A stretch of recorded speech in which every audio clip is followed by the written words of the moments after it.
Hello guys, good morning. সবাই কেমন আছো? আশা করি সবাই ভালো আছো। আর একটি ছোট্ট মিনি ব্লগ নিয়ে আসলাম। তো এই গরমের মধ্যে আমরা যাচ্ছি ঘুরতে। না আমরা ঘুরতে যাচ্ছি না, আমরা যাচ্ছি কাজে।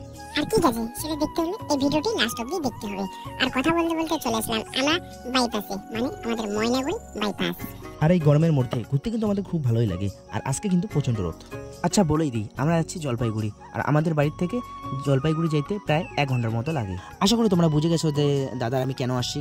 এই যে দাদার বাইকটা আছে, বাইকটাকে সার্ভিসিং করাতে এসেছি। দাদা খুব খুশি, ওর বাইকটি সার্ভিসিং হচ্ছে, তার মানে আরও স্পিডে চলবে। আর ততক্ষণে ভিতরে কাজ চলছে, আমরা বাইরে আড্ডা মারছি, মানে বাইকের কালেকশন দেখতেছি কোনটা নেওয়া যায় আর কি।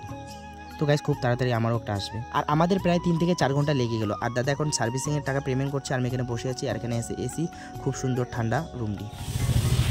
এতক্ষণে সার্ভিসিং করা হলো কমপ্লিট আমাদের। এখন আমরা চলে যাব, প্রায় 4-5 ঘন্টা লাগলো মনে হয়।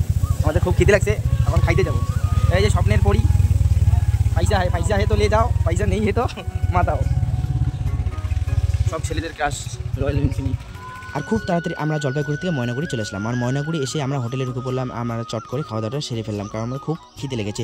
আর আমরা ময়নাগুড়ি আসলে প্রায় ঝর্ণা হোটেলে খাওয়া দাওয়া করি। তোমরাও আসলে এখানে খাওয়া দাওয়া করতে পারো।